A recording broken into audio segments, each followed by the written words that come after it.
Feliz el hombre que encontró la sabiduría y el que obtiene la inteligencia, porque ganarla vale más que la plata y ella rinde más que el oro fino.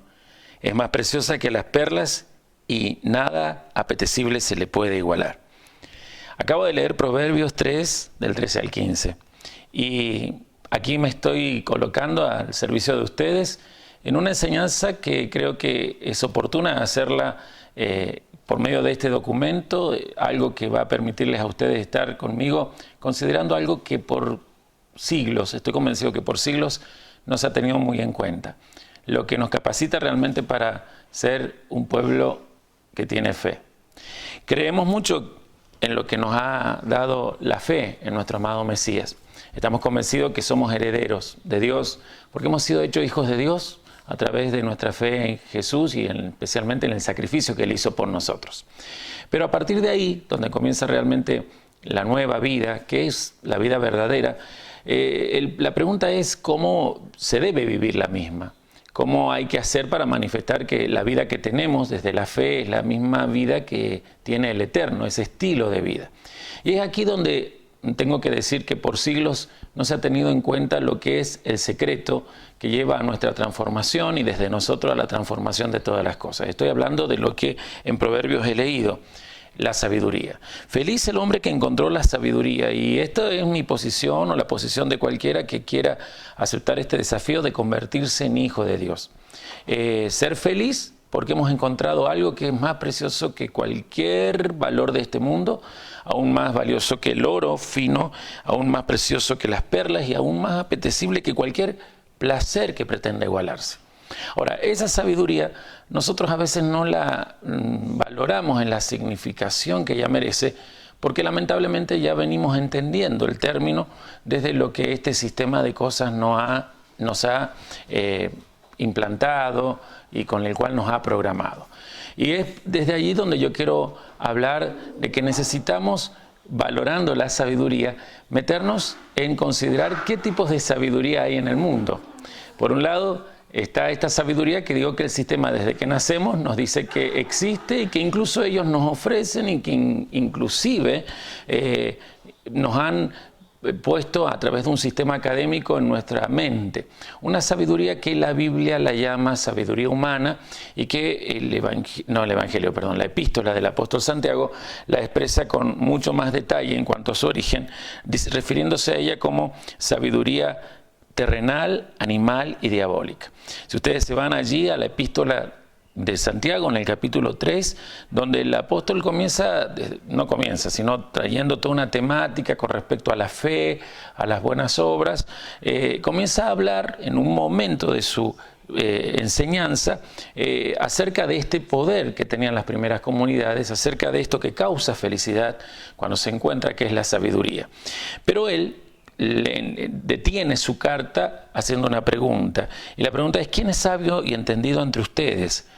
Muestre pues por la buena conducta sus obras en sabia mansedumbre. Estoy leyendo Santiago 3:13. El versículo 14 dice: pero si ustedes tienen envidias amargas, rivalidades en el corazón, ya dejen de presumir y de faltar a la verdad. Esa no es la sabiduría que desciende de lo alto, sino que es terrenal, puramente humana y diabólica. Porque donde hay envidias y rivalidades también hay confusión y toda clase de acciones malvadas.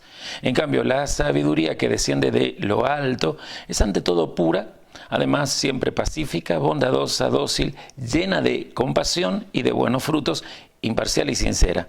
En fin, el fruto de la justicia se siembra en paz para aquellos que hacen la paz.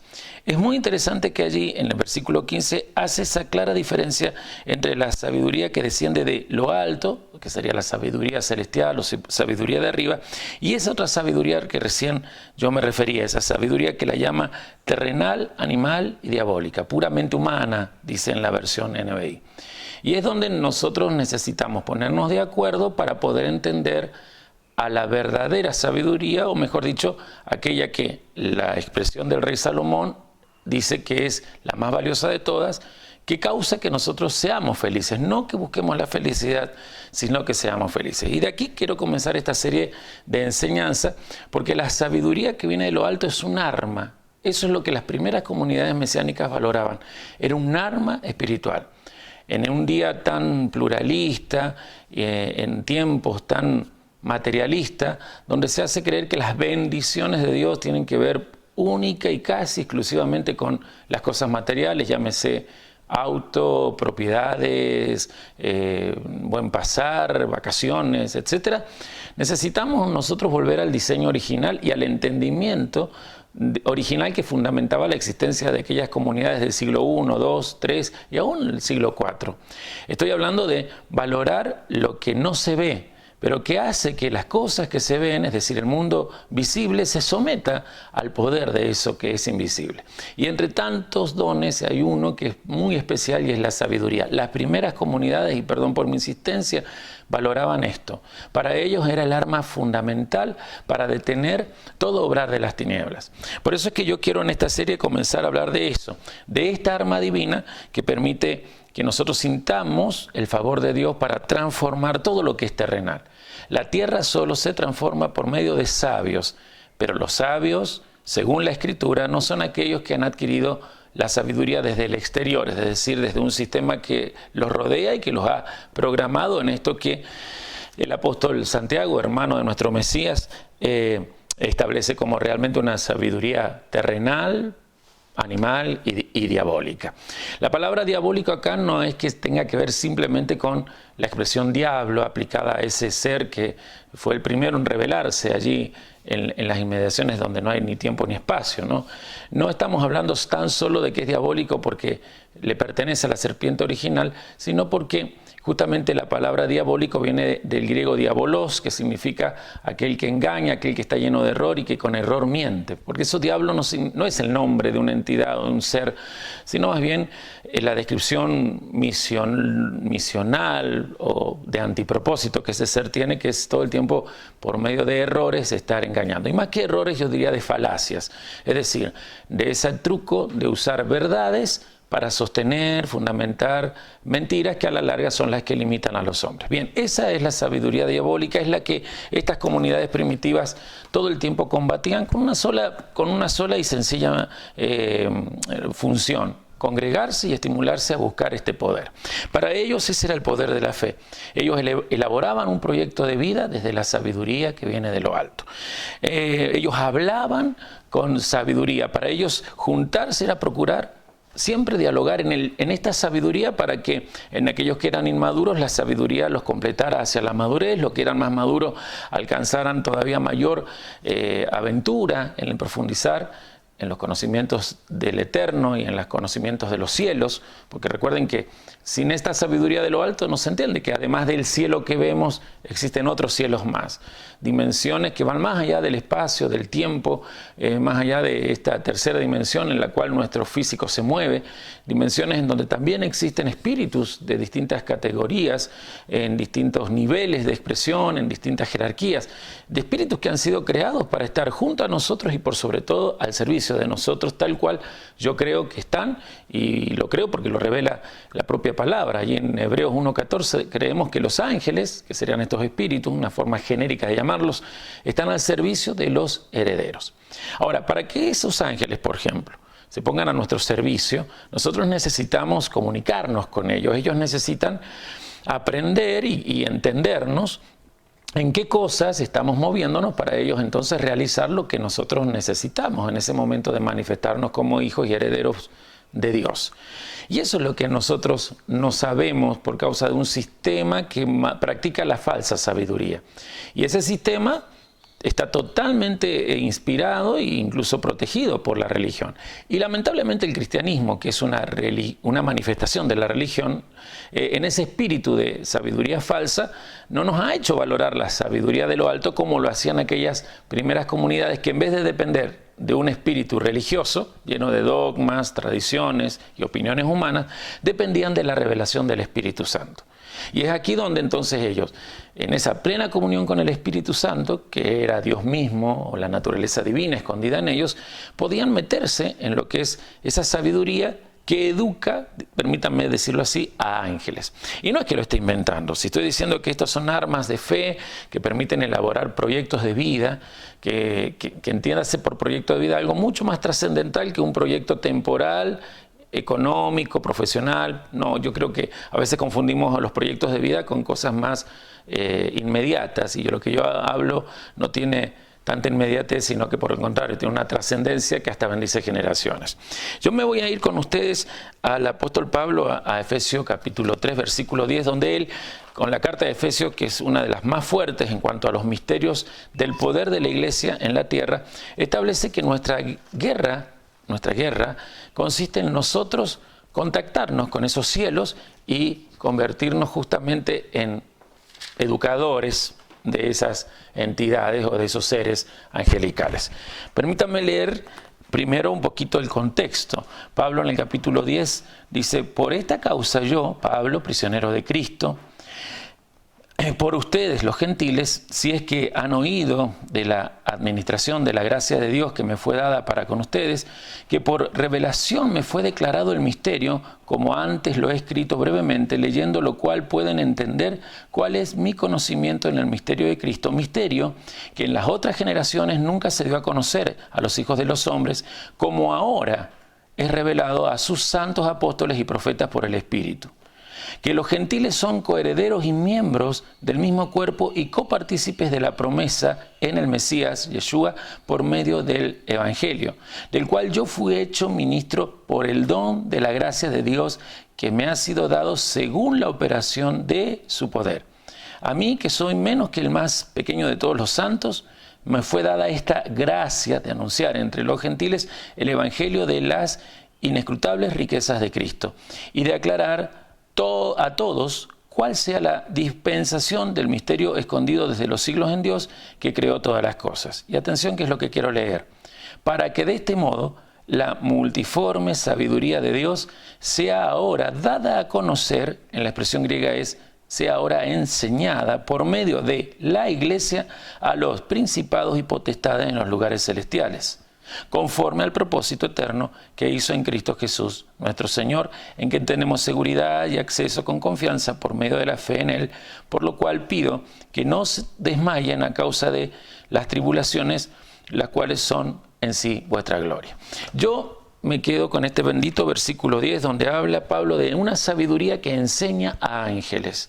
Vuelvo a insistir, ángeles es ese término genérico, teológico, que permite que podamos de repente referirnos a una serie de entidades, personas espirituales, espíritus celestiales, que vibran y transitan en esas dimensiones totalmente sin tiempo y sin espacio, pero sin embargo muy conectados a nosotros para servirnos. Para que ellos nos puedan servir, para que un ángel pueda activarse y estar a disposición de lo que nosotros como herederos de Cristo somos, hijos de Dios, bien, nosotros necesitamos buscar la sabiduría y anhelar la sabiduría que viene de lo alto. Para eso, primero, en lo personal tenemos que pedirlo, ya que recién leíamos Santiago. Vamos a recordar que en capítulo 1, ya Santiago en el versículo 5 dice: si alguno tiene falta de sabiduría, pídala a Dios, el cual da a todos, ¿sí?, abundantemente y sin reproche, y le será dada. Y pida con fe, agrega en el versículo 6, no dudando nada. Y yo me quedo con ese versículo que habla de, primero, vos desde tu individualidad, en esa unicidad que Dios te ha dado y en esa relación de hijos, necesitas todos los días decir: Padre eterno, dame sabiduría. Dame tu sabiduría, dame la sabiduría de lo alto. Nuestro ejemplo máximo quizás del antiguo pacto, el rey Salomón, en el momento que, heredando todo lo que su padre David había conseguido por la sabiduría profética que Yahvé le permitió, está consciente que en su juventud no va a poder hacer nada bien si no tiene sabiduría. No aceptó la fama, y eso que Yahvé se le dio, no aceptó riquezas, no aceptó un montón de cosas que otros hombres seguramente en la posesión de él lo aceptarían. Vamos a nuestros tiempos, cosas que muchos hombres hoy buscan. Y no hablo solamente de los que están en el sistema, sino aún y lamentablemente de muchos que, estando dentro de lo que se dice iglesia, son siervos y líderes. Hoy en este mundo tan materialista, los que más apuntan a buscar riqueza, gloria, fama, son esos hombres que, diciéndose siervos de Dios, lo que más procuran es las multitudes, los buenos ingresos. Y no hay para juzgarlo, pero eso es propio de este plano terrenal y ya tienen, como dice Jesús, su galardón en este mundo. Pero lo que permite que nosotros adquiramos más galardones, cosas que aún ni nos imaginamos y que están más allá de este mundo, cuando todo este sistema acabe y nosotros, Israel, hablo, la iglesia, permanezcamos, bueno, ellos no buscan estas cosas, son como Salomón, piden sabiduría con ese argumento que él usó, por cuanto soy joven, es decir, soy inmaduro desde mis fuerzas, y no sé ni cómo entrar ni cómo salir con respecto a este pueblo. Si somos conscientes de lo que las primeras comunidades sabían, somos reyes y sacerdotes de nuestro Dios. Y necesitamos saber cómo manejarnos delante de todas estas generaciones que son el pueblo al quienes servimos. Eso significa cómo entrar, cómo salir. Es decir, qué pasos dar, qué decisiones, en qué tiempo, cuándo no hacer algo, cuándo sí hacerlo, cuándo decir algo y cuándo no decirlo. Yo me incluyo en esto. Yo estoy siendo transicionado, como muchos de ustedes, a este encuentro. Un encuentro con el verdadero poder de aquellos primeros siglos. La sabiduría que viene de lo alto. Una sabiduría que es multiforme, que le enseña a los ángeles, pero necesito recalcar esta palabra multiforme porque el griego, que se traduce aquí como la multiforme sabiduría, el griego para la palabra multiforme o diversidad, porque también otras traducciones, hablan de la diversidad que tiene la sabiduría de Dios, es el griego polupoikilos. Lo digo lento por si quiere escribir y además porque lo quiero pronunciar sin error. Polupoikilos debe ser traducido así como algo multiforme, algo muy variado, de gran diversidad o algo multicolor. Y esto último es lo que me va a permitir ir cerrando esta primera parte de estas clases de sabiduría para decirles que justamente lo multicolor tiene que ver con lo que Pablo y las primeras comunidades entendían que es la propuesta que Yahvé va a hacer, según los libros del Antiguo Pacto, según el Bereshit o libro de Génesis, a la nueva humanidad que ha aparecido después del diluvio. Ustedes saben que el diluvio es una marca de los juicios divinos, una marca necesaria de la disciplina amorosa de Dios para el planeta. No es una tragedia humana, es una disciplina.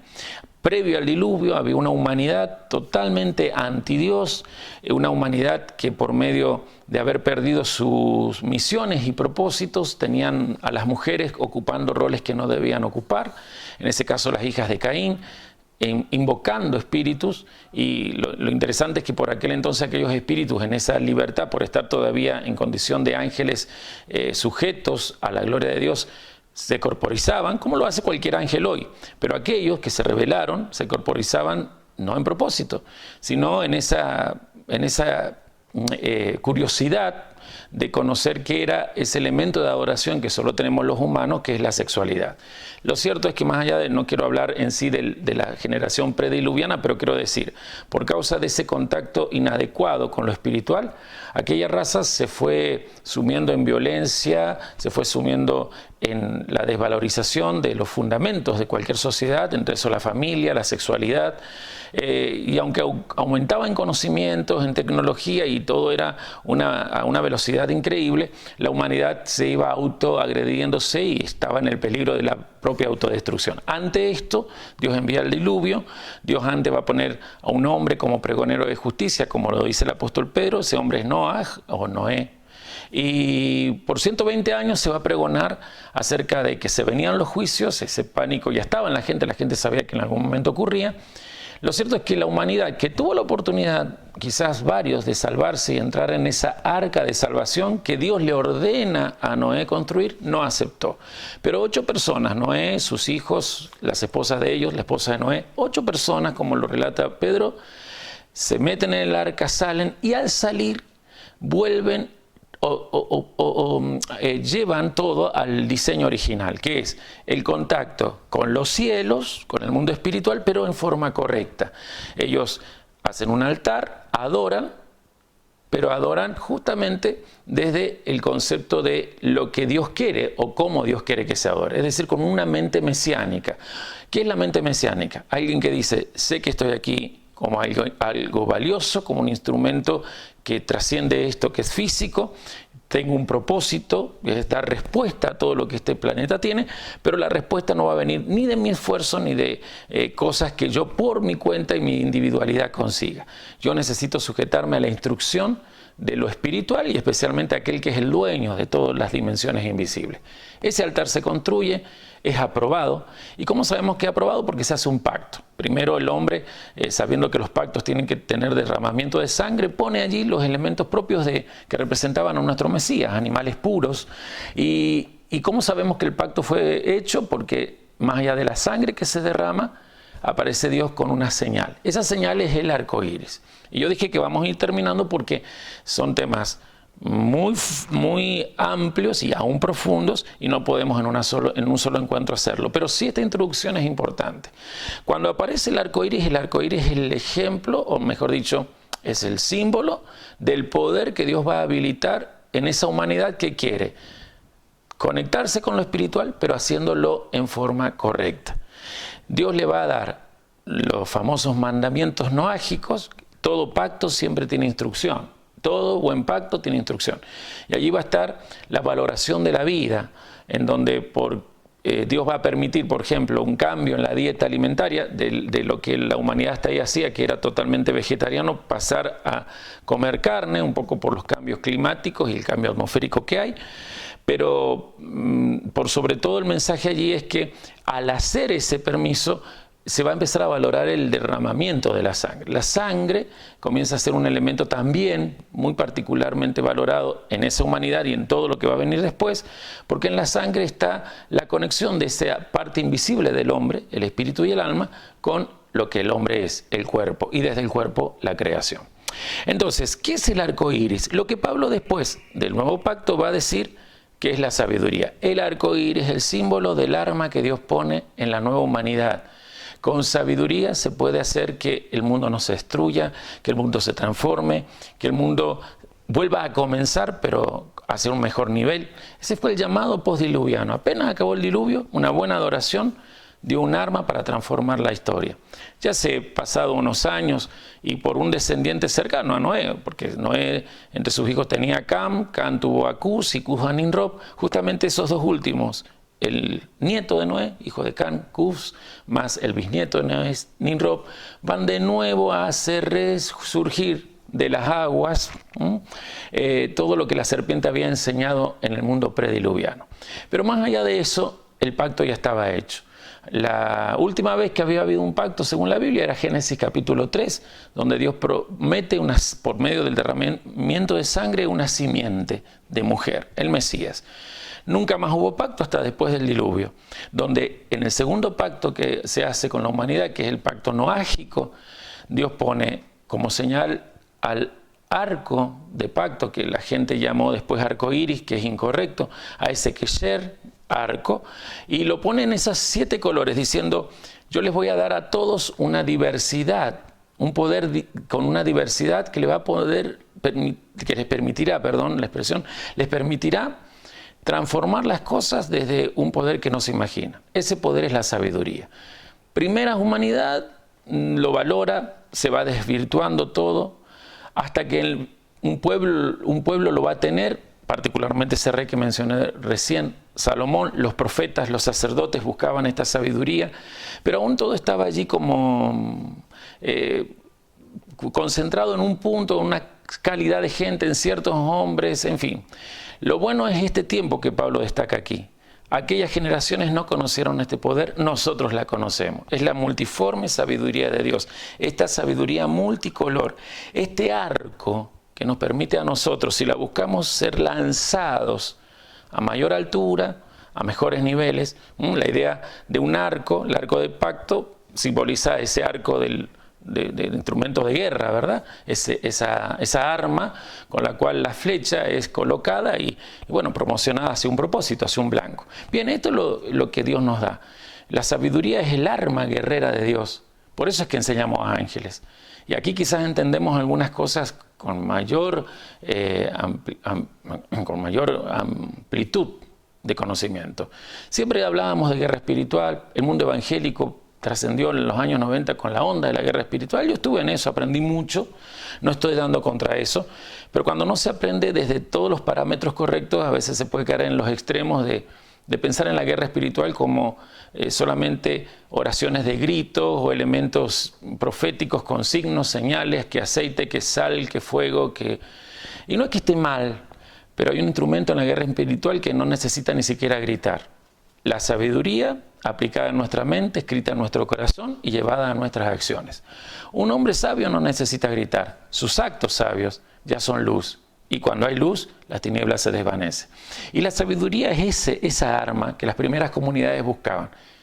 Ellas no necesitaban andar buscando oraciones de guerra para saber cómo echar a Satanás, a los principados, los gobernadores. Ellos lo que buscaban era la sabiduría que consiguió Salomón, pero que desde Yeshua, descendiente de David, de Salomón, estaba para toda la humanidad que lo pidiera. Y era pedirlo y conseguirlo, y abundantemente. Esa abundancia tiene que ver con este multicolor. Los 7 colores del arco del pacto hablan de 7 actitudes o poderes que esta sabiduría tiene. La palabra sabiduría es una, pero en la sabiduría de lo alto hay 7 manifestaciones de lo que es la sabiduría de Dios. Será porque la sabiduría misma está muy, muy pegada a la naturaleza de Dios. Entre los atributos divinos, entre esas virtudes divinas de su naturaleza está la sabiduría, pero no es algo como lo enseña el sistema, algo que sale de su mente, es algo impregnado en su propia esencia. Quizás aquí y en el final está este desafío, meternos en la verdadera guerra espiritual, la que no necesita gritar tanto, sí clamar mucho, clamar al Eterno por sabiduría, la que viene de lo alto, que Él la quiere dar a todos abundantemente, no dudando. Este es un elemento evidentemente que está relacionado con la fe. Esta sabiduría no la vas a adquirir porque veas este video, porque te sientes a mis pies o a los pies de gente que hable teológicamente. Primero, yo no hablo teológicamente, hablo desde la Escritura.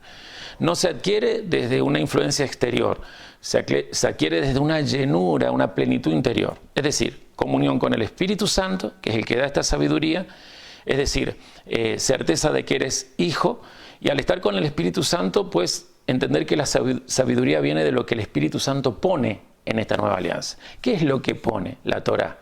¿Qué es la Torá? La instrucción de Dios que, puesta en nuestra cabeza, permite que Dios en nuestros corazones diariamente la escriba. ¿Qué es esa expresión que encontramos en Jeremías 31:31? Este es el nuevo pacto que haré con la casa de Israel y también con la casa de Judá. Atención con el orden, ¿no? Pondré mi Torá, mi instrucción, en sus mentes y la escribiré en sus corazones. Sabiduría viene de la Torá puesta en la mente, pero por sobre todo del permitir que sea Dios como pastor el que la escriba en nuestros corazones. Escribir en los corazones es permitir que nuestras acciones se sujeten a su voluntad, no a la nuestra. Nuestro hacer y nuestras obras, nuestros actos se sujetan no a nuestro querer, sino a lo que Dios quiere. Allí la sabiduría se da. ¿Y cómo? Se empieza a manifestar con estos 7 colores, con estas 7 columnas que habla el sabio Salomón. Y esto es lo último como para irme ya preparando al otro encuentro que será nuestro capítulo 1 de una lección, ¿no? La sabiduría ha edificado su casa. Ella ha labrado sus 7 columnas. He leído Proverbios capítulo 9, versículo 1. El rey que consiguió sabiduría de Dios, Salomón, sabía que el secreto estaba en tener estas 7 manifestaciones de esa esencia divina puesta en nosotros. Para que la esencia divina esté en nosotros, tienes que arrepentirte. ¿De qué? De lo que te enseñó el sistema. Ser bueno por tu esfuerzo, ser sabio por tu esfuerzo. Necesitas entender que tienes que tener la justicia de Dios. Tu esfuerzo no sirve para nada, nunca te hará bueno, pero sí la justicia de Dios te dará esa fuerza celestial para entender que por el Mesías ya estás justificado. Eres justo, no bueno. Si eres justo, la esencia divina está en ti, porque el Espíritu Santo reside en tu espíritu. Pone la Torá y desde ahí lo que quiere simplemente es que lo deje fluir. Fluir como fluye la Torá. La Torá fluye simplemente manifestándose en sabiduría. Después de todo eso, lo que es nuestra fe, ¿no? Esa es la mejor arma para la guerra espiritual. Y aquí es donde, leyendo 1 Corintios, cerramos con una oración. Cuando las primeras comunidades buscaban sabiduría, ellas lo hacían porque sabían que sabiduría no era algo mental, Era alguien en sus mentes gobernando sus decisiones cada día. 1 Corintios 1:24 dice, mas para los llamados, así judíos como griegos, Cristo es el poder de Dios y la sabiduría de Dios. Para todos los que le creemos a Dios, en el nuevo pacto, en el pacto renovado, el Mesías es esa sabiduría. Es una persona, es Él en nosotros, sabiduría y poder de Dios. Así se va a ganar la guerra y así podremos, como lo dice el mismo apóstol más adelante, hablar como hablaban las primeras comunidades. Ellos hacían esto y oramos después de esto. Mas hablamos todo el tiempo sabiduría de Dios en misterio, la sabiduría oculta, la cual el Eterno predestinó antes de todos los siglos para nuestra gloria, la que ninguno de los príncipes de este siglo conoció, porque si ellos lo hubieran conocido, nunca habrían crucificado al Señor de la gloria. Antes bien, como se encuentra escrito, cosas que ojo no vio, ni oído yo, ni han subido al corazón de hombre, son las que Dios ha preparado para aquellos que lo aman. Pero Dios nos las reveló a nosotros por el Espíritu, porque el Espíritu todo lo escudriña aún lo más profundo de Dios. Porque ¿quién de los hombres sabe las cosas del hombre mismo, sino el Espíritu del hombre que está en él? Así, tampoco nadie ha conocido las cosas del eterno Dios, sino el Espíritu de Dios. Y nosotros no hemos recibido el espíritu de este sistema, de este mundo, sino el Espíritu que proviene del eterno Dios, para que sepamos lo que el eterno Dios nos ha concedido. Lo cual también estamos hablando, no con palabras enseñadas por una sabiduría humana, que es terrenal, que es diabólica, sino con la que enseña el Espíritu, acomodando así lo espiritual a lo espiritual. Pero el hombre natural no percibe las cosas que son del Espíritu de Dios, porque para él son locura y no las puede entender, porque se han de discernir espiritualmente. En cambio, el espiritual juzga todas las cosas, pero él no es juzgado de nadie. Porque ¿quién conoció la mente del Señor? ¿Quién la instruirá? Mas nosotros tenemos la mente del Mesías. Yo creo que oremos, pero que te aventures a ir al capítulo 1, a la lección 1, y empezar a aprender estas sabidurías. Tener esta sabiduría es tener la mente de Cristo. Y con eso ya se garantiza lo que con Cristo tenemos, la victoria. La victoria sobre un sistema de tinieblas que no puede hacernos nada. Ya no será necesario tantos gritos a distintos nombres de principados y gobernantes de tinieblas. Solo será necesario ser luz, ser sabio, dejar que el Mesías y su mente se manifieste en nuestra forma de ser. Oramos. Eterno Dios, estamos comenzando un maravilloso viaje, el viaje de comprender tu sabiduría. Aceptamos que Cristo es sabiduría y poder de Dios. Es tu sabiduría y tu poder en nosotros.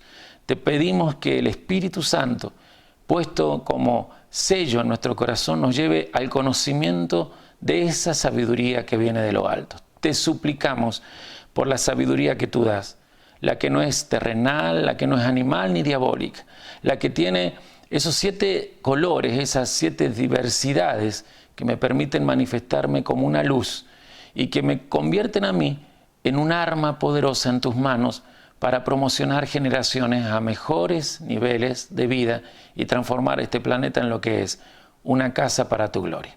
Te damos gracias por todos los discípulos que se sientan a ver esta escuela y que en estas charlas catequéticas podamos realmente conocer misterios que nunca habíamos conocido.